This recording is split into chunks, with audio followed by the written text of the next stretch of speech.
সবাই বিশ্বাস করে মরতে হবে, কিন্তু মরার পরে আবার পুনরায় জিন্দা হওয়া লাগবে, জীবনের হিসাব দেওয়া লাগবে। এটা বর্তমান দুনিয়ার প্রায় 450 কোটি মানুষ বিশ্বাস করে না। আমি আপনাদেরকে একটু বিনয়ের সাথে জিজ্ঞেস করব, আমার আল্লাহ পুনরায় জিন্দা করতে পারবেন তো? হয় না, আওয়াজ হয় না।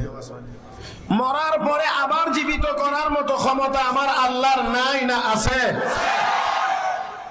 আমার ভাইরা কাফের বেঈমানরা বলতো মাইয়ুহিল ইযামা ওয়া হিয়া রামীম, মানুষ মরার পরে হাড়গুলো পর্যন্ত মাটি খেয়ে ফেলবে, হাড়েরও কোনো অস্তিত্ব থাকবে না, হাড্ডিও থাকবে না, এখান থেকে আবার কে জীবিত করবে? কে জীবিত করবে? আল্লাহ রাব্বুল আলামিন জবাবে বলেন, হে নবী আপনি বলুন, কুল ইউহয়িহাল্লাযী আনশাহা আউওয়ালা মাররা ওয়া হুয়া বিকুল্লি খালকিন আলীম, যেই আল্লাহ তোমাকে আগে কোন নমুনা ছাড়া বানাইছেন, সেই আল্লাহই পুনরায় আবার তোমাকে জিন্দা করবেন। কে করবেন? কে করবেন? কে করবেন? এই আল্লাহর নামটা এত আসতে না, আর একটু বড় আওয়াজে মহব্বতের সাথে বলেন, কে? কষ্ট হবে নাকি? আমার সময় কিন্তু বেশি না, 8টা পর্যন্ত মোটামুটি ধরে নিতে পারেন তো, এখন থেকে নিয়ে 40 মিনিটের মতো সময় আছে। জি আবার বাড়া। মুহতারাম হাজিরিন, সময়টাকে আমি মোটেও নষ্ট করতে চাই না, আপনারা আমাকে একটু সহযোগিতা করবেন, পারবেন? আর একটু জোরে বলেন। সময়টা নষ্ট হবে দেওয়া যাবে? সময়টাকে পরিপূর্ণ কাজে লাগাইতে চাই, আল্লাহ যেন তৌফিক দান করেন। তো কে জীবিত করবেন আমাদেরকে? ওই দিন দুনিয়ার সব কাফের বেঈমানও জীবিত হবে, কোনো সন্দেহ নাই। ওই দিন তারা অনেক ক্ষতির সম্মুখীন হবে, ওই দিন তারা আফসোস করবে আর বলবে, হায় রে, যদি আলেম ওলামাদের সাথে আমাদের সম্পর্ক থাকতো, মুসলমান যদি আমরাও থাকতাম, নবীর কালেমা যদি আমরাও পড়তাম, আজকে বিপদের সম্মুখীন হইতাম না। মুহতারাম হাজিরিন, যারা আজকে আমাদেরকে উপহাস করে, তারা ওই দিন উপহাসের পাত্র হবে।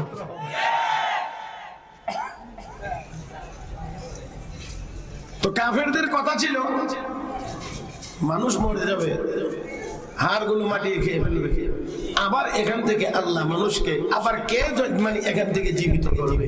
আমার ভাইরা, আল্লাহ রাব্বুল আলামিন এমন কিছু নমুনাও দুনিয়াতে রেখে দিয়েছে, এমন কিছু নমুনাও আল্লাহ রেখে দিয়েছেন। আল্লাহ যে পুনরায় জিন্দা করবেন, করতে পারবেন, আল্লাহ এমন কিছু নমুনাও রেখে দিয়েছেন। সাইয়েদনা হযরত উযাইর আলাইহিস সালাতু ওয়াস সালাম কবরের পাশ দিয়ে যান, কবরের মাটি ভেঙে নিচে ডেবে রয়েছে। উযাইর আলাইহিস সালাম মনে মনে কর, আল্লাহ এখান থেকে মানুষগুলোকে আবার কেমনে জিন্দা করবে? জিন্দা করার নমুনাটা কি হবে? রূপরেখাটা কি হবে? কেমনে জিন্দা করবেন? পদ্ধতিটা কি হবে? চিন্তা করা মাত্রই আমার আল্লাহ বলেন, ফামাতাহুল্লাহু মিআতা আম, 100 বছরের জন্য উযাইর আলাইহিস সালামকে আল্লাহ এখানেই মৃত্যু দেন, আর আগাইতে দেন না, এখানেই।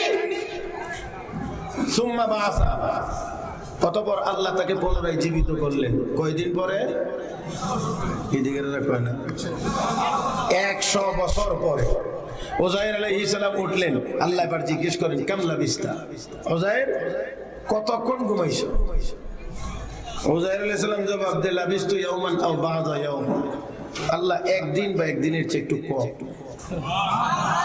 না সুবহানাল্লাহ, কালকে কয় কতদিন ঘুমাইছেন? 100 বছর। আর আল্লাহর প্রশ্নের জবাবে উযাইর আলাইহিস সালাম কি বলেন? একদিন বা একদিনের চেয়েও কম। হে মুসলমান, একটু ভালোভাবে চিন্তা করেন, আপনি যদি 8 ঘন্টার চেয়ে একটা না বেশি সময় ঘুমান, 10 ঘন্টা 12 ঘন্টা যদি কোনো কারণে ঘুমায় থাকেন, তাহলে ঘুম থেকে উঠলে দেবেন। কথা ঠিক কিনা? যদি আরো বেশি ঘুমান, তাহলে তো দেখবেন সব অচল হয়ে গেছে, কানে যেন শুনেন না, চোখে যেন দেখেন না, ব্রেইনে যেন বুঝেন না। তাহলে 10-12 ঘন্টা ঘুমাইলে ঘুম থেকে উঠলে শরীর নিয়ে নড়া যায় না, শরীর কাঁপে। উযাইর আলাইহিস সালাম 100 বছর পরে জিন্দা হয়েও কয়, আল্লাহ মনে হয় একদিন বা একদিনের চেয়ে একটু কম ঘুমিয়েছে। এই দেহটাকে এই অবস্থায় এমন সতেজ কে রাখলেন? আল্লাহ উযাইর বলো কি, একদিন বা একদিনের চেয়ে কম ঘুমাইছো তো 100 বছর। আল্লাহ বিস্তামি আতাম, 100 বছর ঘুমিয়েছে। এবার আল্লাহ কৌজাইদ 100 বছর আগে বাড়ি থেকে পানি আনছিলা, রুটিও আনছিলা? বলে হ্যাঁ আল্লাহ আনছিলাম। দেখো আমি আল্লাহ 100 বছর পর্যন্ত তোমার রুটি এবং পানিও সংরক্ষণ করেছি, তোমার রুটিও নষ্ট হয় নাই, পানিও নষ্ট হয় নাই। এবার আল্লাহ কৌজাইদ ওয়ানজুর ইলা হিমারিক, 100 বছর আগে একটা গাধার উপরে সওয়ার হয়ে আসছিল না? আল্লাহ একটা গাধার উপরে সওয়ার হয়ে আসছিল। তোমার সাথে গাধাটাকেও মারছিলাম 100 বছর আগে। এবার তুমি তাকায়া থাকো, তোমার চোখের সামনে গাধাটা জীবিত হবে যেমনে হাসরের ময়দানে আমি আল্লাহ মানুষকে কবর থেকে উঠাইবো এমনি।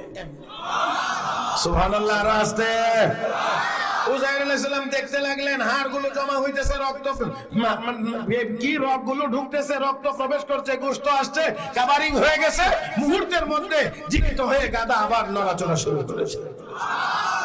আমার আল্লাহ উজাইর এমনি আমি আল্লাহ মানুষকে পুনরায় জিন্দা করব। আমি আবারও আওয়াজ করে আপনাদের কাছ থেকে উত্তর চাইবো, আমাকে আপনাকে আমার আল্লাহ জীবিত করতে পারবেন? জোরে বলেন পারবেন? আমার ভাইরা, তাহলে এই কথাটা যদি আমাদের বিশ্বাস হয়, আর বিশ্বাস না করলে তো ইমানদার হওয়া যাবে না। যদি ওই কথা বিশ্বাস থাকে আমাকে আবার পুনরায় চিন্তা করা হবে, আমার জীবনের হিসাব দিতে হবে, তাহলে একজন ইমানদার, একজন মুসলমান গুনার কাজ করতে পারে না। এখনো পৃথিবীর মুসলমান পরকালের হিসাবের ভয়ে হাজারো অপরাধ থেকে বিরত থাকে, যার কারণে মুসলমান সমাজের ভিতরে অপরাধ তুলনামূলকভাবে কাফের বেঈমানদের তুলনায় কম হয়। আমার বন্ধুগণ, তাদের কোনো হিসাব কিতাবের চিন্তা না থাকার কারণে হিংস্র জীবজন্তু জানোয়ার যেমন যেখানে যাকে দুর্বল পায় তার উপরেই হামলা করে বসে, দুনিয়ার ইহুদি খ্রিস্টান কাফের বেঈমানেরাও যেখানেই নরম পায় তার উপরেই তারা হিংস্র জানোয়ারের মতো হামলা করে বসে।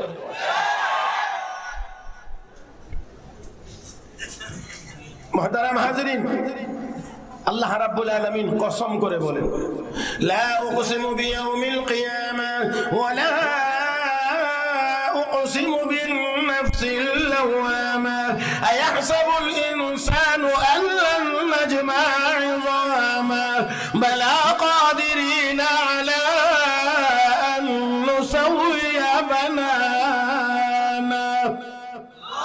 আল্লাহ রাব্বুল আলামিন বলেন, কিয়ামত দিবসের কসম, নফসে লাওয়ামার কসম করে আমি আল্লাহ বলছি, আয়াহসাবুল ইনসান আল্লান নাজমা'a 'ইযামা, মানুষ কি মনে করে আমি আর কখনোই তাদের হাড়গুলো জমা করতে পারবো না?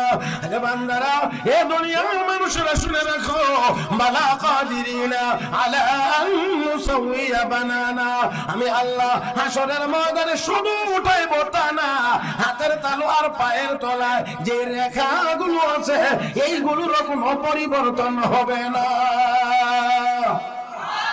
আর একটু জোরে হে মুসলমান, ওই আখিরাতের চিন্তা থাকার কারণে মুসলমানেরা তুলনামূলকভাবে কাফের বেঈমানদের চাইতে গুনার কাজ কম।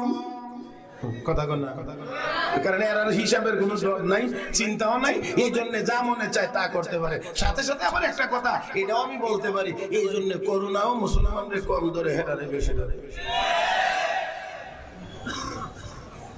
নাকি আপনারা বুঝেন নাই কথাটা? হ্যাঁ, সারা পৃথিবীতে যত মুসলিম দেশ আছে, 57টি মুসলিম দেশ, সব দেশের মানুষের যদি মৃতের সংখ্যা একসাথে করা হয়, সংখ্যা যা দাঁড়াবে এর চেয়ে একটা মুসলিম দেশে আরো অনেক বেশি মারা গেছে। কথা বুঝেন নাই? আমার ভাইয়েরা, বেশি মারা গেছে আমেরিকা, 7 লাখের উপরে মানুষ মারা গেছে। বেশি মারা গেছে ইতালিতে, বেশি মারা গেছে স্পেনে, বেশি মারা গেছে ইংল্যান্ডে। আর আমাদের পাশেরটার নাম আমি বেশি বলতে চাই না। আমাদের দেশে একটা কথা প্রচলিত আছে, ভাসুরের নাম বলে সবাই জানে, শরমে কয় না। কথা কয় না। আমার বন্ধুরা, চিতা নাই পোড়াইবার, লাকড়ি নাই জ্বালাইবার, শেষ পর্যন্ত বাধ্য হয়ে লাশ গঙ্গার জলে ভাসাইয়া দিতে হয়েছে। আর জোরে আমার বন্ধুরা, তাই আসন বলছি, মুসলমান এখনো অনেক পাপ থেকে বিরত, একমাত্র আখিরাতের ভয়ে, পরকালে জীবনের হিসাব দেওয়া লাগবে এই ভয়ে, আল্লাহ ফজল করমে এই জন্য এখনো পর্যন্ত এই মহামারী মুসলমানের মধ্যে কম। আর আজকে আমরা মুসলমান উল্টা সিধা কথা বলি, উল্টা সিধা চলি।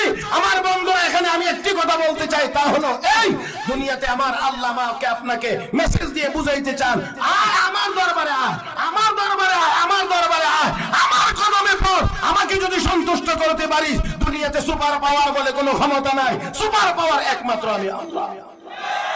আর একটু জোরে বলতে হবে, قل اللهم مالك الملك تؤتي الملك من تشاء وتنزع الملك ممن تشاء وتعز من تشاء وتذل من تشاء وتذل من تشاء بيدك الخير إنك على كل شيء قدير। হে মুসলমান, আমার আল্লাহ সব ক্ষমতার মালিক। কে কে কে কে? সকল ক্ষমতার একমাত্র মালিক আমার আল্লাহ। এই জন্য আসুন বন্ধুরা, লক্ষ্য করে দেখেন, আব্রাহাকে আমার আল্লাহ ছোট ছোট পাখি দিয়ে ধ্বংস করে দিয়েছিলেন। দুনিয়ার কাফের বেঈমানদেরকে আমার আল্লাহ এমন বস্তু দিয়ে সাইজ করতে আছেন যা তারা কোনোদিন চোখেও দেখে না। এ মুসলমান, তাই আসুন বলছি, আল্লাহ রাব্বুল আলামিন বলেন, হে উযাইর তাকায় দেখো, ওই গাধাটাকে যেমন করে জীবিত করছি এমনি ভাবে আমি আল্লাহ হাসরের ময়দানে মানুষগুলোকে উঠাইব। আমার বন্ধুরা, তাই আসুন, দুনিয়াতে আমরা যখন থাকবো না, এটাই আমাদের শেষ হয়ে যাবে না। আমাদের জীবন মরার পরে শুরু হবে, আবার আমাদেরকে দাঁড়াইতে হবে। আল্লাহর আদালতে দাঁড়াইলে প্রশ্ন হবে কয়টা? এই আমার আঙ্গুলের দিকে তাকেন, প্রশ্ন হবে কয়টা? আল্লাহর হাবিব বলেন, লা ইয়াজালু কদামা ইবনি আদম হাত্তা ইউসআলা আন খামস। পাঁচটি প্রশ্নের জবাব না দেওয়া পর্যন্ত একটা কদমও কেউ নড়াচড়া করতে পারবে। আরো জোরে, ওই দিন কারো প্রেসিডেন্টগিরি চলবে? কথা কয় না, কথা কয় না। ওই দিন কোন প্রেসিডেন্টগিরি চলবে না, প্রধানমন্ত্রীগিরি চলবে না, মন্ত্রিত্ব চলবে না, এমপিগিরি চলবে না। ওই দিন বাহাদুরি চলবে ঈমান আর আমলে। আরে ভাই দেখেন, আল্লাহ রাব্বুল আলামিনের সামনে দাঁড়ায় পাঁচটি প্রশ্নের জবাব না দেওয়া পর্যন্ত একটি কদমও সামনে আগাইতে পারবে না। নাম্বার 1, আন উমরিহি ফিমা আফনা। হে বান্দা, হায়াত দিয়েছিলাম, কোথায় খরচ করেছো? জবাব দাও। হায়াত দিয়েছিলাম, কোথায় খরচ করেছো? জবাব দাও। সেই জন্য মুসলমান চিন্তা করে, আমি কোন দিকে যাব, আমার এই সময়ের জন্য জবাব দিতে হবে। আর আল্লাহওয়ালা যারা দুনিয়াতে আল্লাহওয়ালা হয়েছেন, যারা বড় বড় মহামনীষী তৈরি হয়েছেন, তারা এই সময়টাকে কাজে লাগাইই হয়েছে। কথা ঠিক কিনা আমার বন্ধুগণ? প্রথম নাম্বার প্রশ্ন, হায়াত দিয়েছিলাম 60-70 বছরের, 80 বছরের, 90 বছরের, কোন কাজে খরচ করেছ? জবাব দাও। আমার ভাইয়েরা, জবাব দিতে হবে, দিতে হবে, দিতে হবে। না দিয়ে যাওয়ার কোনো ব্যবস্থা এই আমার আপনার সামনে সেই দিন আছে না নাই? সবাই সামনে নাই না আছে? আল্লাহু আকবার। বাগদাদের ওলি হযরত সাররি সাখতি রাহমাতুল্লাহি আলাইহি, খেয়াল করে দেখেন, তিনি বলেন, আমি হযরত জুরজানি রাহমাতুল্লাহি আলাইহির সাথে সাক্ষাতের জন্য গেলাম। গিয়ে দেখি উনি আটা পানি দিয়ে গুলে এমনি খায়, রুটিও বানায় না। জিজ্ঞেস করলাম, হযরত রুটি যে বানান না, রুটি বানাইলে সময় লাগে বেশি। খেয়াল করে, রুটি বানাইলে সময় লাগে বেশি। রুটি যদি না বানাই, যেই সময়টা বাঁচে, এই সময়ের ভিতরে আমি 70 বার করে সুবহানাল্লাহ বলতে পারি। হিসাব দিতে হবে। আমার বন্ধুগণ, যারা যত বড়, তাদের এই চিন্তা টেনশন তত বড়। এই জন্য ইমানদার ইমান নিয়ে মরবার চেষ্টা করে, মরবার জন্য দোয়া করে। দুনিয়া একদিক, ইমান একদিক। ইমানদার ইমান বিসর্জন দিতে পারে না, দুনিয়া বিসর্জন দিতে পারে। কথা বলেন ঠিক কিনা বন্ধুরা আমার? লক্ষ্য করে দেখেন, আপনারা অবশ্যই জেনে থাকবেন, সাইয়েদনা হযরত মূসা আলাইহিস সালাতু ওয়াস সালাম জাদুঘরদের মোকাবেলায় আল্লাহর নির্দেশ মোতাবেক ময়দানে লড়াইয়ে অবতীর্ণ হয়েছিলেন। মূসা নবী ছিলেন একা, তারা ছিল 70,000। এই 70,000 মানুষের মোকাবেলা পয়গম্বর মুসা আলাইহিস সালাতু ওয়াস সালাম ময়দানে একলা নামছেন। আমি একটু আপনাদেরকে জবাব দেওয়ার অনুরোধ করব, মুসা নবী কি আসলেই একা? কে আছেন? কে আছেন? তো আল্লাহ যদি মুসা নবীর সাথে থাকেন তাহলে আরো দুনিয়ার কোনো কিছুর দরকার আছে? মুসা আলাইহিস সালাম একা। 70,000 জাদুঘর। আমার ঘটনা বলা উদ্দেশ্য না, আমার শুধু একটু অংশ আমার বলা উদ্দেশ্য। সর্বশেষ লড়াই, মুসা আলাইহিস সালাম একদিকে একা, তারা 70,000। জাদুর সাপ 1,40,000 ছাড়ছে, জনে 2টা করে। সবগুলো সাপ দেখা যায় মুসা নবীর দিকে দৌড়িয়ে আসতেছে। মানবীয় বৈশিষ্ট্যের কারণে সাইয়েদনা মুসা আলাইহিস সালাম ভিতরে ভিতরে একটু চমকায়া উঠলেন। ফাআউজাসা ফি নাফসিহি খীফাতাম মুসা। মুসা আলাইহিস সালাম চমকায়া উঠলেন। আল্লাহ দেখেননি না দেখেন না? জানেননি না জানেন না? আল্লাহ রাব্বুল আলামিন বলেন, কুলনা লা তাখাফ, হে পয়গম্বর তুমি ভয় পেও না। ও মুসলমান, আমার আল্লাহ যদি বলেন ভয় পেও না, পয়গম্বর আর ভয় করতে পারেন? ভয় পেও না। অন্য আয়াতে আল্লাহ রাব্বুল আলামিন বলেন, ইয়া মুসা লা তাখাফ ইন্নী লা ইয়াখাফু লাদাইয়াল মুরসালুন। যারা ভয় করে আমি আল্লাহ তাদেরকে নবুয়তি দেই না, অতএব তুমি ভয় করবে না। ইন্নাকা আনতাল আ'লা, আজকের লড়ার ময়দানে তুমি মুসাকে আমি আল্লাহ বিজয়ী ঘোষণা করব। আল্লাহর পয়গম্বর এবার স্টেপ ডেকে বলেন, আল্লাহ তাহলে কি করব? আলকি মা ফি ইয়ামিনিক, তোমার ডান হাতে কি আছে ছেড়ে দাও। আমার মনে হয় আপনারা জানেন মুসা আলাইহিস সালামের ডান হাতে কি ছিল। ওই দিকের তারা কয় না কি ছিল? লাঠি। ও মুসলমান, লাঠি ছেড়ে দিলে সাপ হয়ে গেছে, হাঁ করেছে, 80 হাত ফাঁক হয়েছে, সবগুলো সাপ ভিতরে ঢুকেছে। আল্লাহু আকবার। আস্তে আস্তে। এই মুসলমান, লাঠি ছাড়ছে, সাপ হয়ে গেছে, জাদুর সব সাপ গিলে ফেলেছে। এবার 70,000 জাদুঘর কর সর্বনাশ। এটা কোনো জাদু হতে পারে না। জাদু হলে একজন মানুষ 70,000 মানুষের জাদুর মোকাবেলা জাদু দিয়ে করতে পারে না, করতে পারে না।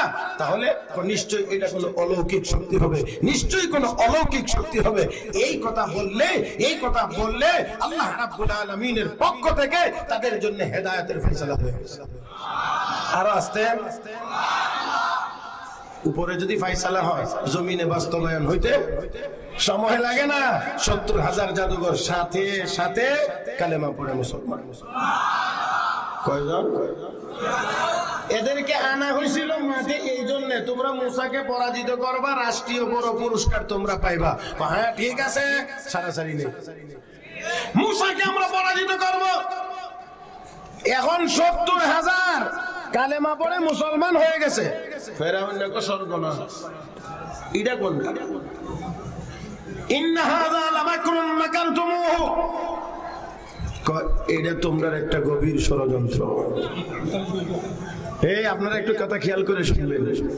দুনিয়াতে যারা অপরাধী হয়, ভালো মানুষের ভালো চলাফেরাও তাদের কাছে সন্দেহ লাগে। কথা কয় না, কথা কয় না। এই দুনিয়াতে যারা অপরাধী হয়, তারা ভালো মানুষের ভালো চলাফেরার ভিতরে তাদের ভিতরে শুধু সন্দেহ জাগে। না জানি তারা কি করতে আছে, ষড়যন্ত্রের গন্ধ খুঁজে পায়। আমার ভাইয়েরা, মাঝে মাঝে 2-1টা পাগলের আমদানি হয় না? দেখবেন একটা করলো কওমি মাদ্রাসায় জঙ্গি তৈরি, এরকম উল্টা পাল্টা কথা বলে। কোনটা দেখবেন পাগলের মতো উল্টা সিধা কথা বলে, রাষ্ট্রধর্ম ইসলামের বিরুদ্ধেও কথা বলে। আমার বন্ধুরা বলতে গিয়ে চেয়ারও হারাইছে, পদও হারাইছে, সারা পৃথিবী বিমানে চক্কর দিয়েছে। আল্লাহর দুনিয়ার কোন দেশ তাকে গ্রহণ করতে রাজি হয় না। যাই হোক, ফেরাউন না কয় বুঝছি মুসা হইল তোদের উস্তাদ, তোরা হইলে শাগরিদ। আজকে উস্তাদের সাথে লড়াইয়ের ময়দানে নেমে উস্তাদের সামনে আত্মসমর্পণ করে উস্তাদকে সম্মানিত করছে না? তাহলে রাগ, একটাকেও ছেড়ে দেওয়া হবে না, একটাকেও ছেড়ে দেওয়া হবে না, সবগুলোকে ফাঁসিতে ঝোলানো হবে। আমার ভাইয়েরা, মাত্র কালেমা পড়ে মুসলমান হয়েছে, মাত্র এখনো নামাজ হয় নাই, এখনো রোজা হয় নাই, এখনো হজ হয় নাই, যাকাত হয় নাই, কোন নেক আমল হয় নাই, মাত্র কালেমা পড়ে মুসলমান হয়েছে। ফেরাউনকে সবগুলোকে হত্যা করব। আর তারা কয় ফেরাউন হুমকি দিয়ে কোনো লাভ হবে না, ঈমান এনেছি জাহান্নামের আগুন থেকে বেঁচে জান্নাতে যাওয়ার জন্য। আরো আস্তে, আরো আস্তে, আরো আস্তে। হে ফেরাউন, ঈমান এনেছে জীবনের সব গুনাহগুলো মাফ করানোর জন্য, জাহান্নামের আগুন থেকে বেঁচে আল্লাহর জান্নাতে যাওয়ার জন্য। আর এই জন্য আমরা ঈমান আনার কারণে তোমার এই হুমকি ধমকিতে কোনো কাজ হবে না, আমরাও আমাদের ঈমান ছাড়তে পারবো না। ফাকদি মা আনতা কাদ, তোমার যা মনে চায় সিদ্ধান্ত নিতে পারবে, তবে তোমার যা মনে চায় সিদ্ধান্ত নিতে পারো, কিন্তু আমরা ঈমান ছাড়তে পারবো। আরো জোরে, আরো জোরে, আরো জোরে। হে মুসলমান, মাত্র ঈমান এনেছে ফেরাউনের মতো এত ক্ষমতাবান ব্যক্তির সামনে এবার বলতে আছে যা তোমার মনে চায়, যা তোমার ইচ্ছা হয় তুমি করতে পারো, কিন্তু আমরা আমাদের ঈমান ছেড়ে দিতে পারবো না। আমার বন্ধুরা রে, আজকেও কাফের বেঈমানেরা চিল কাক সকলের মতো সারা পৃথিবী চক্কর দিতে আছে, আর মনে মনে ভাবছে যেখানে মুসলমান পাওয়া যাবে চু মেরে উঠিয়ে নিয়ে যাবে, ইসলাম শূন্য করবে পৃথিবী। অনেকে স্বপ্ন দেখে মুসলমান শূন্য হবে এই পৃথিবী, মুসলিম শূন্য হবে পৃথিবী। আমার বন্ধুরা, আমি বলতে চাই হে মুসলমান, দুনিয়ার কুকুর বিড়ালেরও কিছু বুঝ আছে, কপ্তের পিপিলিকারও কিছু বুঝ আছে, সমুদ্রের তলদেশের মাছেরও কিছু বুঝ আছে, কিন্তু যারা স্বপ্ন দেখে ইসলাম আর মুসলমান শূন্য হবে দুনিয়া, আমি বলবো গর্তের পিপিলিকার সমান আকল বুদ্ধিও তাদের মাথার ভিতরে না।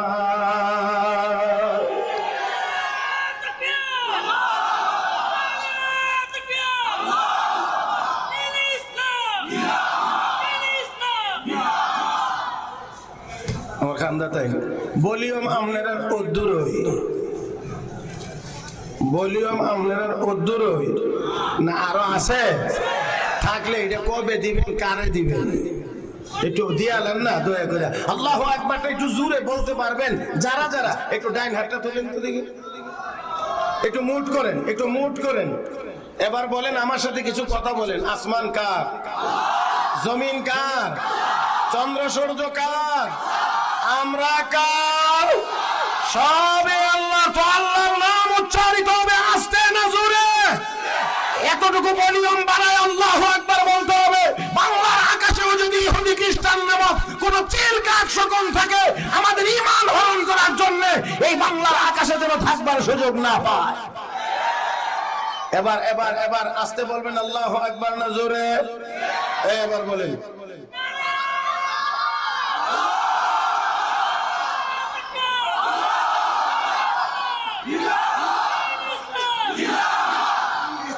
মোটামুটি একটু হক আদায় হয়েছে।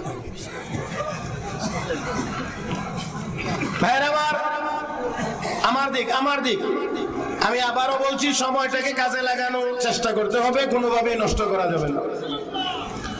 আমার ভাইয়েরা, আমার বন্ধুরা,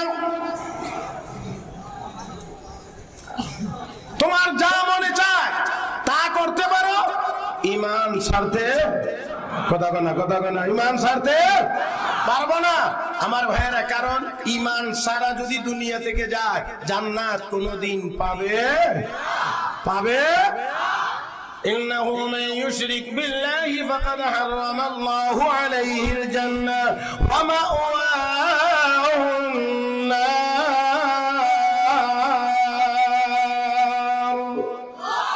আল্লাহ রাব্বুল আলামিন বলেন, যারা শিরক করবে আমার সাথে, যারা অন্যকে শরীক সাব্যস্ত করবে, তারা কখনোই জান্নাতে যাইতে পারবে না।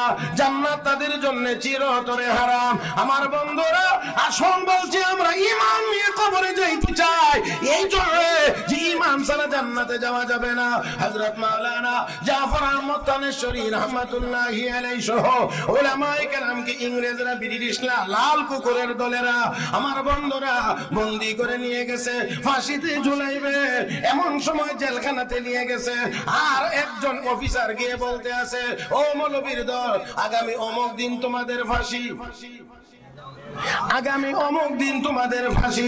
বলা মাত্রই সকল উলামায়ে কেরাম দিয়েছেন হাসি। আল্লাহু আকবার, সবাই দিয়েছেন হাসি।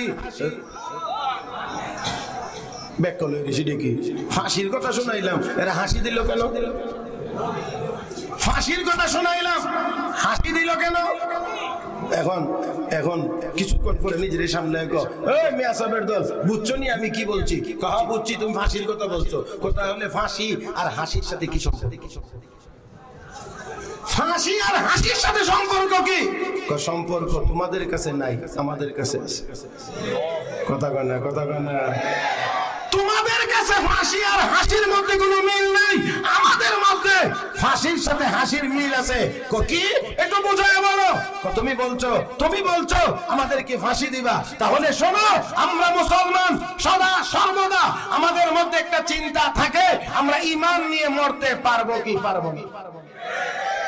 এরকম একটা ভয় আমাদের ভিতরে সব সময় কাজ করে, ঈমান নিয়ে মরতে পারবো কি পারবো না।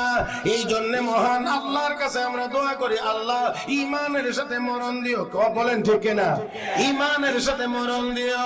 এ ইংরেজের বাচ্চা, শুনে রাখ, তুই যখন আমাদেরকে বললি অমুক দিন ফাঁসি হবে, অমুক দিন ফাঁসি হবে, এই মর্মে আমাদের কাছে খুশি লেগেছে।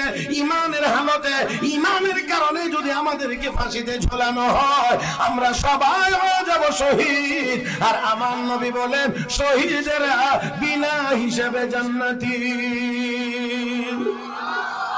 হাসি দেওয়ার কারণ আছে না নাই? আল্লাহু আকবার। শহীদের যত পুরস্কার আছে, এর মধ্যে একটা পুরস্কার হলো শহীদের সামনে জান্নাতের নমুনা পেশ করা হয়। আরো আস্তে, আরো আস্তে। সামনে নমুনা পেশ করা হয়, আর ওই নমুনা দেখে দেখে দেখে দেখে আল্লাহর বান্দা শাহাদাত বরণ করে। হযরত আসিয়া জীবনের শেষ মুহূর্তে আল্লাহর কাছে প্রার্থনা করেছিলেন, রব্বি বিনিলি ইনদাকা বাইতান ফিল জান্নাহ, আল্লাহ আমার জন্য তোমার জান্নাতে একটি ঘর বানায়া দাও। আল্লাহ আমার জন্য জান্নাতের ভিতরে ঘর বানায়া দাও। আল্লাহ রাব্বুল আলামিন বলেন, ফেরেশতারে, আমার বান্দা জীবনের এই কঠিন মুহূর্তে ঈমানের পরীক্ষায় এখন দুনিয়ার কোনো কিছু বিনিময় চায় না, আমার কাছে জান্নাতে ঘর চায়। আমি আল্লাহ তাকে ঘর দেব। শুধু এটা না, জান্নাতের যে ঘরটা আমার বান্দির জন্য বানিয়েছি, এই ঘরের নমুনা আমার বান্দির চোখের সামনে হাজির করে দাও। ও মুসলমান, আমার বলার কথা ছিল, হাসরের ময়দানে আমার আপনার প্রথম প্রশ্ন হবে কি? আমি উমরিহি ফীমা আফনা।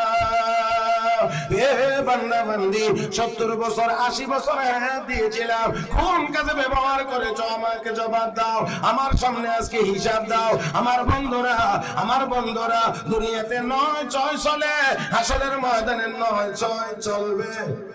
বলেন বলেন বলেন বলেন বলেন, চলবে না? ও বন্ধুরা, এরপরে যদি কেউ 9-6 করতে চায়, অথবা যদি উল্টা সিধা বলে, এই জন্য আমার আল্লাহ প্রত্যেকটা মানুষ যেই কাজেই করে না কেন, ভালো কাজ করো আর মন্দ কাজ করো, প্রত্যেকের পিছনে 4 জন করে সাক্ষী আছে। কয়জন? কয়জন? হেরে ভাই, লম্বা করে বলতে পারবো না, আমি শুধু আঙ্গুলে গনে গনে বলে দেওয়ার চেষ্টা করব। যে কোনো কাজ আমরা করি, ভালো কাজ করি, মন্দ কাজ করি, গুনার কাজ করি, সওয়াবের কাজ করি, সাক্ষী আছে কয়জন? কয়জন? কয়জন? 4 জন। 1 নাম্বার, যেই জমিনের উপরে দাঁড়িয়ে, বসে অথবা শুয়ে আমরা গুনার কাজ করি, এই জমিন হাসরের ময়দানে আমার আপনার পক্ষে বা বিপক্ষে সাক্ষী হবে। إذا زلزلت الأرض زلزالها وأخرجت الأرض أثقالها وقال الإنسان ما لها يومئذ تحدث أخبارها بأن ربك أوحى لها। ও মুসলমান, ওই দিন জমিন কথা বলবে, কেমনে কথা বলবে? আল্লাহ রাব্বুল আলামিন নির্দেশ দিবেন বিআন্না রাব্বাকা আওহালাহা। হে হাবিব, আপনার রব ওই দিন জমিনকে নির্দেশ দিবে, জমিন কথা বলবে। আল্লাহু আকবার বলেন। হে মুসলমান, জমিন কথা বলবে, সব সংবাদ প্রচার করে দিবে। আজকে যে যত গোপনীয়তাই রক্ষা করি না কেন, যতই ধামাচাপা দিয়ে রাখি না কেন, ওই দিন তো জমিনের জবান বন্ধ রাখা যাবে। আল্লাহ বলবেন জমিন কথা বল। আল্লাহ পারবেন তো? না সুবিধা লাগতেছে আপনার কিছু? ওই আল্লাহ পারবেন তো? জমিনকে আল্লাহ বলবেন কথা বল, কথা বলবে। আমার ভাইয়েরা, গাছ যদি কথা বলে, মাছ যদি কথা বলে, জীবজন্তু জানোয়ার যদি কথা বলে, মাটি যদি কথা বলে, তাহলে ওই দিন তো অবশ্যই আল্লাহর নির্দেশ মোতাবেক মাটি আমার আপনার সব কথা প্রকাশ করে দেবে। বন্ধুরা, আবু জাহেল হাতের মুঠির ভিতরে পাথর কণা নিয়ে নবীজির সামনে এসে কয়, ভাতিজা যদি বলতে পারো আমার হাতের ভিতরে কি আছে, এক কোণে কালেমা পড়ে ফেলবো। আপনাদের কি মনে হয় আসলে কালেমা পড়ার জন্যই গেছে? নবীকে বিব্রত করার জন্য? ওরে ভাই, আপনারা একটু সাইড অন। বাস ভাইজান, দয়া করে আর আওয়াজ না। বিব্রত করার জন্য এখন আল্লাহ রাসূল সাল্লাল্লাহু আলাইহি ওয়াসাল্লাম, আল্লাহ আবু জাহেলের হাতের ভিতরে কি? এটা তো একেবারে কমন কথা। আল্লাহ হাতের ভিতরে কি আমাকে বলে দাও, আমি উত্তরটা দিয়ে দিই। আল্লাহ কো, জিবরাইল আমার বন্ধুকে গিয়ে বলো, এত সহজ প্রশ্নের উত্তর দিলে আমার বন্ধুর শান মান মর্যাদা ঠিক থাকে না। সুবহানাল্লাহ। আস্তে আস্তে। এই ভাই, আপনারা কি একটা কথা বুঝেন? ক্লাস 5-এ যারা পরীক্ষা দেয় এদেরও তো একটা প্রশ্নপত্র আছে। যারা বিসিএস পরীক্ষা দেয় তাদেরকেও একটা প্রশ্নপত্র দেওয়া হয়। দুটোই প্রশ্নপত্র, তাই বলে কি দুটো দল এক কোয়ালিটির? হ্যাঁ আমার ভাইরা, এখন বিসিএস যে ব্যক্তি পরীক্ষা দিবে বিসিএস এ, তাকে যদি 5-এর প্রশ্ন করা হয়, তাহলে যে প্রশ্ন করে হেডেই বোকা। আল্লাহ জিবরাইল এত নরমাল প্রশ্নের উত্তর দেওয়া, এটা আমার বন্ধুর মতো এমন শানওয়ালা নবীর পক্ষে বেমানান। আমার ভাইরা, আমার আপনার নবী তো কদম উঠাইলে ঠিকানা হয় আরশে আজিম। আমার নবী আঙ্গুল মুবারক দিয়ে ইশারা করলে 3.5 লক্ষ মাইল দূরের চাঁদ 2 টুকরা হয়। আস্তে কোন কেন, জোরে কোন। আমার আপনার নবী চোখ তুলে তাকাইলে তার পাওয়ার 1 মাসের রাস্তার দূরত্ব পর্যন্ত কাজ করে। আমার নবী আঙ্গুল মুবারক পানির ভিতরে ঢুকাইলে ঝর্ণা চালু হয়ে যায়। আমার নবী বিশ্ব নবী রাহমাতুল লিল আলামিন মুখ ছাড়া মুবারক উপরের দিকে তাকাইলে উম্মতের নাজাতের ব্যবস্থা হয়ে যায়। সেই নবীকে প্রশ্ন করে হাতের মুঠির ভিতরে কি আছে বলতে পারলে ঈমান আনবো। নবীকে আল্লাহ জিবরাইল যাও গিয়া বলো, প্রশ্ন আরো কঠিন করে উত্তর দিতে হবে। এমনে না কেমনে গিয়া বলো, আমার নবী যেন, আমার বন্ধু যেন বলে, চাচা আমি বলবো তোমার হাতের ভিতরে কি, না তোমার হাতের ভিতরেটা বলবে আমি কে।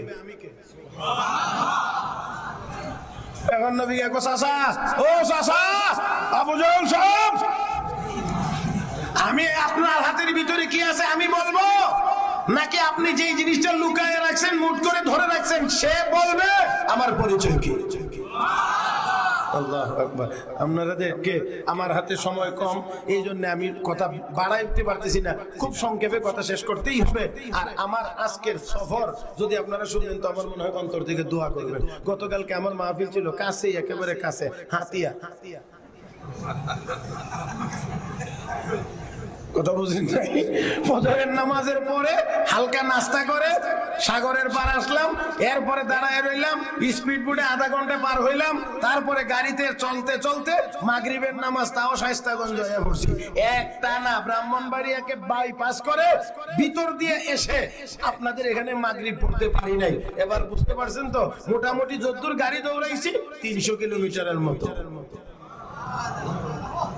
অতএব দূর দূরের থেকে আপনারা যদি কেউ আইতেন তো আল্লাহর রহমতে কমল 2-3টা থাকতো এতক্ষণে গায়ে, ও আজ শুনবার লাগি পাওয়া যেত না, কিন্তু আমাদেরকে তো বলতে হয়। আর আলহামদুলিল্লাহ আপনাদের দোয়ার বরকতে আল্লাহ বলবার তৌফিক দান করেন। এটা না শুধু, এখানের পরেও সিরিয়ালে আরো 2টা আছে।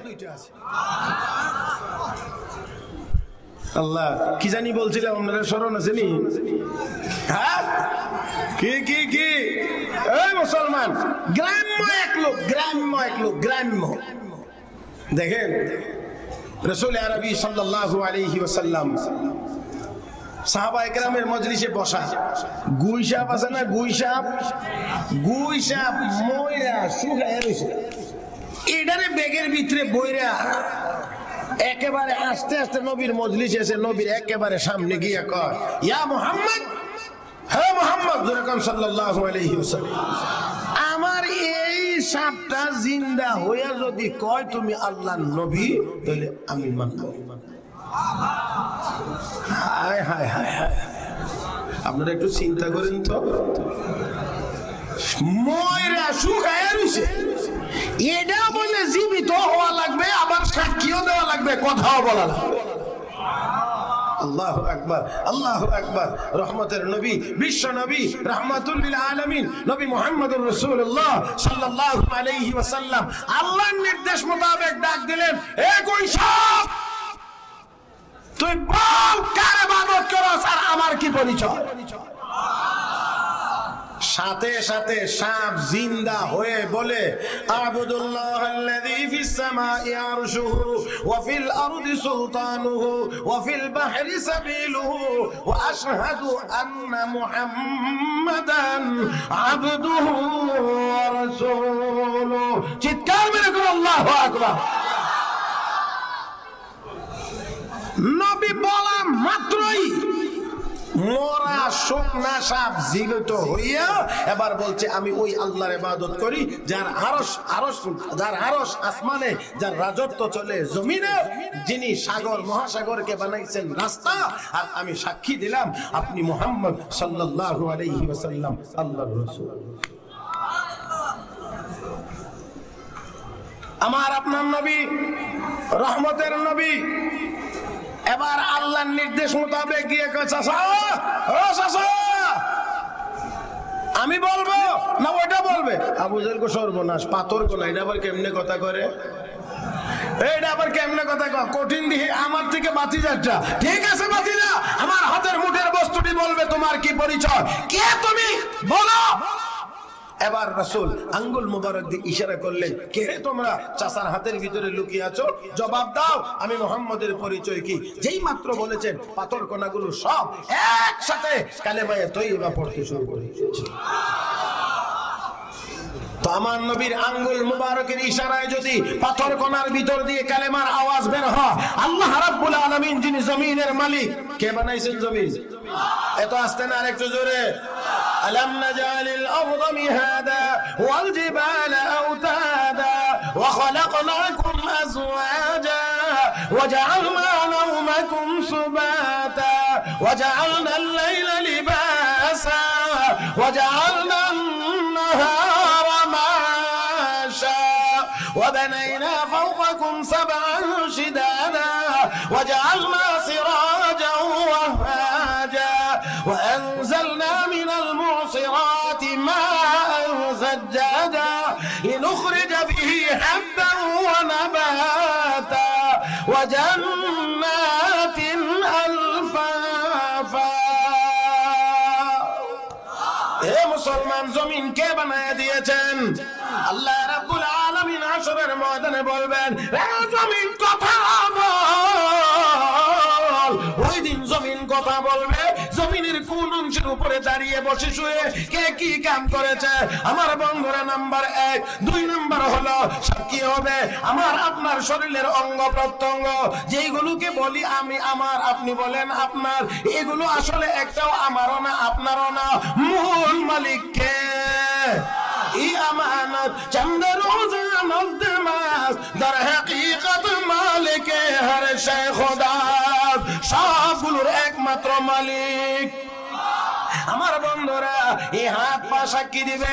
নাম্বার 3, আমি একটু দ্রুত বলার চেষ্টা করছি আমার বন্ধুরা। নাম্বার 3, কিরামান কাতিবিন, ফেরেশতা আসেনি, ফেরেশতা আছে না নাই? এ বন্ধুরা, ফেরেশতারা হবে সাক্ষী। এরা মাঝে মাঝে ঘুষ খায়। ও পিছনের তারা কয় না, ফেরেশতারা মাঝে মাঝে ঘুষ খায়। আমাদের দেশে মাঝে মাঝে ঘুষ চলে, মাঝে মাঝে মাঝে মাঝে। এখন আর এটার নাম আর ঘুষ কয় না, সুদের সুদ কয় না, এখন কয় ইন্টারেস্ট, ঘুষের কয় স্পিড মানি। কি কি আমাদের দেশের সাবেক এক মন্ত্রী কইছে যে এটা স্পিড মানি, এটা ঘুষ না, এটা স্পিড মানি, মানে এটা দিলে কাজ দ্রুত গতিতে হয়। আরেক স্যারে বলছে খায়েন তবে অল্প করে খায়েন। কথা বুঝেন নাই? আচ্ছা বলেন দেখি, খানির যদি অনুমতি দেওয়া হয়, খাওয়ার টেবিলে যদি কেউ বসেই যা, দস্তরখানে যদি কেউ বসেই যা, তো যার যার ভেড়ের আন্দাজ অনুযায়ী তুই খাইব। এটা কি কইয়া বাড়ানো যাবে না কমানো যাবে? কেউ কেউ আছে 2 রুটি খাইলে ভেট করে আলহামদুলিল্লাহ, আর কেউ আছে 12টা খাইয়া ভেড়ে আতা কি খাইলাম ভেটটা বসে না। আল্লাহ তুমি মাফ করো, আল্লাহ তুমি মাফ করো, আমাদেরকে হেদায়েত নসিব করো। জোরে বলি আমিন। কষ্ট হইতেছে বেশি আমার ভাইয়েরা, আমার টাইম শেষ হয়ে গেছে, এখন হুজুরের টা রইছে। আপনারা কি আরো 10 মিনিট চলবে? না সবাই না বললে চলবে না, আরো 10 মিনিট চলবে। মাশাআল্লাহ, নারে তাকবীর। আল্লাহ তুমি সবাইকে কবুল করো, মঞ্জুর করো। জোরে বলি আমিন। আমার বন্ধুগণ, আমার বন্ধুগণ, তাহলে আমার আল্লাহ বলবেন জমিন কথা বল, জমিন কথা বলবে, কথা বল, কথা বলবে, হে ফেরেশতা কথা বলো। ফেরেশতা সেদিন সাক্ষী দিবে। নাম্বার 4, ফেরেশতারা যে দলিলটা লিখে, যে দলিলটা লিখে আমল নামা, সেই আমল নামাটা হাসরের দিন দেওয়া হবে, কারো ডান হাতে কারো বাম হাতে। আমি আপনাদেরকে জিজ্ঞেস করব, আপনারা চান কোন হাতে? মাশাআল্লাহ, তার ডান হাতটা তুলেন, দেখান মালিক রে আমল নামা কোন হাতে চাই, আমল নামা কোন হাতে চাই। যাদের আমল নামা ডান হাতে আসবে তারা কি আনন্দিত, দেখে দেখে একজন আরেকজনকে দেখাইবে, এই হুজুরে ডাকবে, মাওলানা আব্দুল জলিল ইউসুফ ডাকবে, فأما من أوتي كتابه بيمينه فيقول هاؤم اقرءوا كتابيه إني ظننت أني ملاق حسابيه فهو في عيشة راضية في جنة عالية قطوفها دانية كلوا واشربوا هنيئا بما أسلفتم في الأيام الخالية. ডাকবে দেখেন, আনন্দে বলবে দেখেন না আমার আমল নামাটা, একটু পড়েন না। এই যেমন পরীক্ষায় পাস করলে রেজাল্ট কার্ড পায় পরীক্ষার্থীরা এসে কয়, এই যে দেখেন না চাচা আঙ্কেল মামা। জোরে কোন, জোরে কোন আল্লাহু আকবার। ইনশাআল্লাহ আল্লাহর রহমতে আমাদের হাতে যদি ওই দিন আমল নামা আসে, যারা আমাদেরকে দেখে একটু ঠাট্টা মস্কারি করছিল, ওই দিন আমরাও ইনশাআল্লাহ এই ঠাট্টার জবাব দিতে পারবো আল্লাহর রহমতে, আল্লাহর রহমতে, আল্লাহর রহমতে। আমার বন্ধুরা, এবার বাম হাতে যাদের আসবে, বাম হাতেরটা আবার দেখেন, আসেনি যাদের আমল নামা দেওয়া হবে পিছন দিক দিয়ে, পিছন দিক দিয়া। আমার ভাইয়েরা, যাদের আমল নামা বাম হাতে, তাদেরকে ফেরেশতারা দেখতে চাইবে না, এই জন্য ঘৃণা করে তার বাম হাতে আমল নামাটা পিছন দিক দিয়ে দিবে। এই দেওয়ার পদ্ধতিটাও হবে, পিছনে দাঁড়াইয়া হাতটা ধরবে, বুকের ভিতর দিয়ে ছিদ্র করে পিঠ দিয়ে বের করে তার হাতে আমল নামাটা দিয়ে চলে যাবে। আর ওই দিন সে আমল নামা দেখে পড়বে আর শুধু কানবে, মালি হাযাল কিতাব লা ইউগাদিরু সাগীরাতান ওয়ালা কাবীরাতান ইল্লা আহসাহা ওয়া ওয়াজাদু মা আমিলু হাযিরা ওয়ালা ইয়াযলিমু রাব্বুকা আহাদা। কি হলো? ছোটটাও বাদ পড়ে না, বড়টাও বাদ পড়ে না। আমার ওই ছোটটাও বাদ পড়বে না, বড়টাও বাদ পড়বে না। যে জীবনে যা কিছু করেছে সব এখানে থাকবে। ফামান ইয়ামাল মিসকালা যাররাতিন খায়রান ইয়ারা ওয়া মান ইয়ামাল মিসকালা যাররাতিন শাররান ইয়ারা। ছোটটা হলেও থাকবে, বড়টা হলেও থাকবে। আমার বন্ধুরা, তাই বলছিলাম হাসরের ময়দানে 9-6 করার কোনো সুযোগ। আরো জোরে বলেন। আমার বন্ধুরা, প্রশ্ন হবে 5টা। নাম্বার 1, জীবন কোথায় ব্যয় করেছো? এর মধ্যে আবার একটা বিশেষ সময় আছে, ওয়াল শাবাবি ফিমা আবলা। হে যুবক ভাইরা, একটু ভালো করে খেয়াল করে শোনেন, আমার বন্ধুরা একটু ভালো করে লক্ষ্য করুন। আল্লাহ রাব্বুল আলামিন বলবেন, বান্দারে তোকে যেই জীবনের ভিতরে একটা বিশেষ সময় দিয়েছিলাম, দামি সময় দিয়েছিলাম, যৌবনকাল, এই যৌবনকালটা কোথায় ব্যয় করেছো? জবাব দাও। আমার বন্ধুরা অত্যন্ত আক্ষেপ এবং আফসোসের সাথে বলতে হয়, আজকে যুব সমাজ অনেকটাই ধ্বংসের দ্বার প্রান্তে। আরো জোরে, মাদক সারা দেশব্যাপী যেন বিস্তার লাভ করেছে। আজকে নাগালের ভিতরে মাদক পাওয়া যায়, আর অন্যান্য অনেক কিছু। আমার বন্ধুরা আজকে অনেক চেষ্টা করেও মাদক নিয়ন্ত্রণ করা যায় না। ও বন্ধুরা, কেন পারা যায় না? তাদের কাছে অনেক লেখাপড়া আছে, কিন্তু আখিরাতের চিন্তা নাই। হাসরের ময়দানে দাঁড়াইয়া জীবনের হিসাব দেওয়া লাগবে, এই চিন্তা না থাকার কারণে, আর ওই বুঝটা শিক্ষার মাধ্যমে তাদের ভিতরে দিতে না পারার কারণে দুনিয়ার রং তামাশায় মেতে ওঠে, বাবা ইয়াবা হিরোইন গাজার প্রতি আসক্ত হয়ে যায়। আল্লাহর ফজল করবে কোরআন হাদিসের শিক্ষা মাদ্রাসায় হওয়ার কারণে ওই পরকালে দাঁড়াইয়া জীবনের হিসাব দিতে হবে।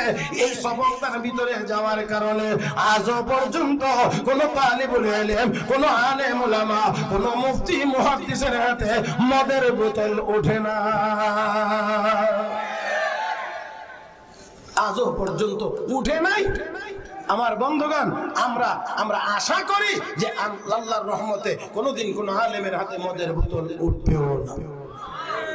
ভাইরা, তাই আসুন বলছি, ও যুবক ভাই, আজকে তুমি দেখো অনেক কিছু বড় সুন্দর রং তামাশায় পড়ে আছো, একদিন তুমিও বুড়া হয়ে যাইবা। কথা কানা বুড়া তুমিও হয়ে যাইবা। রাস্তায় এক বুড়া হাঁটে, ডাইনে বামে তাকায়, আর যুবক দেখে মনে মনে চিন্তা করে, বুড়া মেয়ে নিশ্চয়ই কিছু তালাশ করতে আছে। এই জন্য গিয়ে বলে, জওয়ানে বাপে দর গুফত আই দিলাগা চেগম কর দি চেগম গস্তি দরিয়া। ও বাবা বুড়া মিয়া, আপনি রাস্তায় হাঁটেন, ডাইনে বামে তাকান, কি যেন খুঁজেন, আপনি কি তালাশ করেন? জবাব দে পীরে খুশতে কাল্লুম জওয়ানিরা দরিরা কর দাম গম। আমার বাবা যুবক শোনো, আমিও তোমার মতো একদিন যুবক ছিলাম রে। আর যৌবনকালে এই রাস্তা দিয়ে আমি হাঁটা চলাফেরা করেছি, হাটে গিয়েছি, বাজারে গিয়েছি, বন্ধু বান্ধবের সাথে সাক্ষাতে গিয়েছি।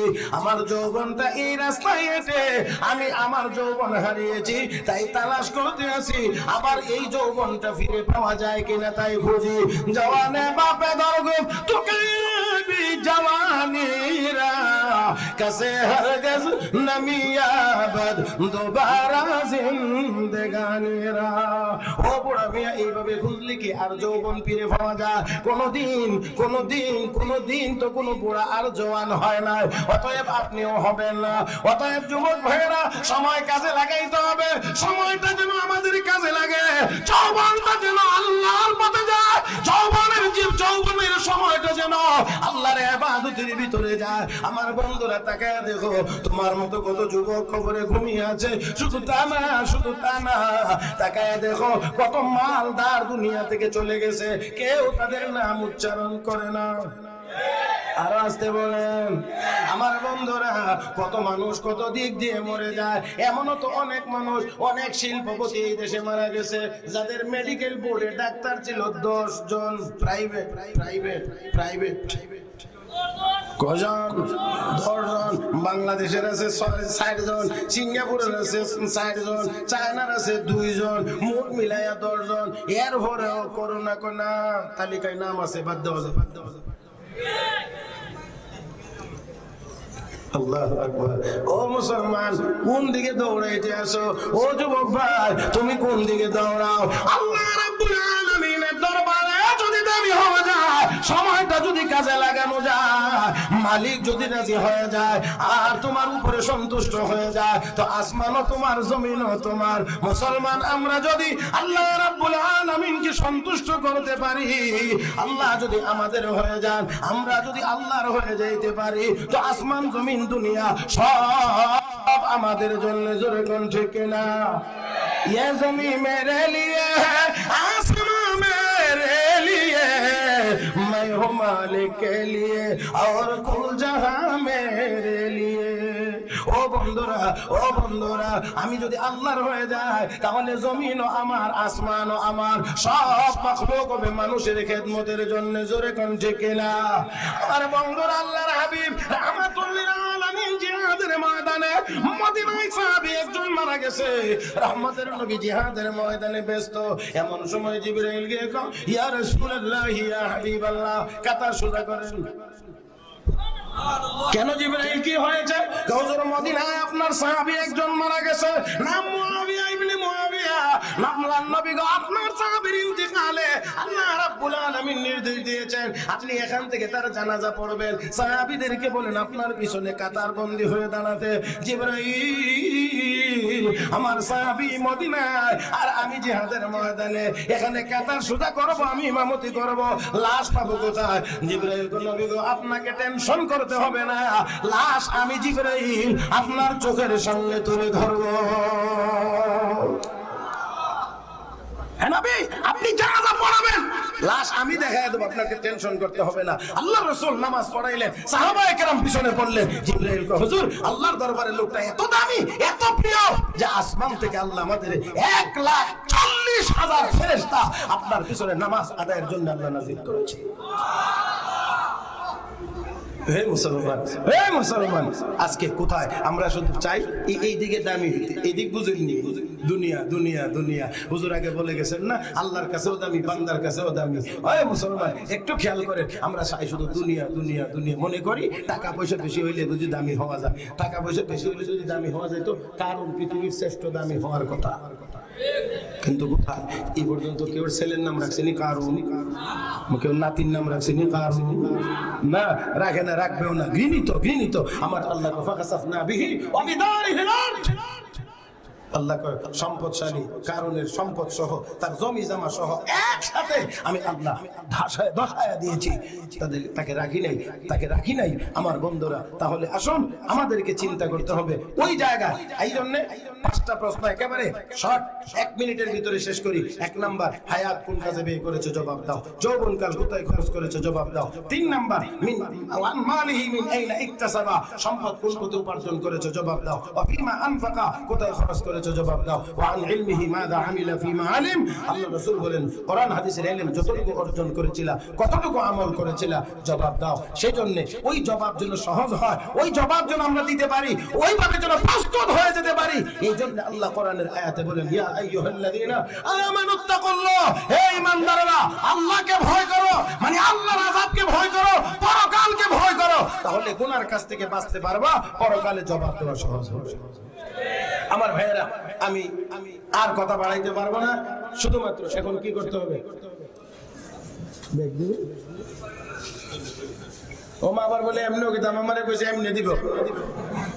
এ ভাইয়েরা তাই আসুন এই পরকালীন চিন্তা ভাবনা থাকলে অপরাধ থেকে গুনাহ থেকে বিরত থাকা যায়। আর এই পরকালের চিন্তা ঢুকানো হয় এই মাদ্রাসায় পড়ায়, কোরআন হাদিস পড়ায়।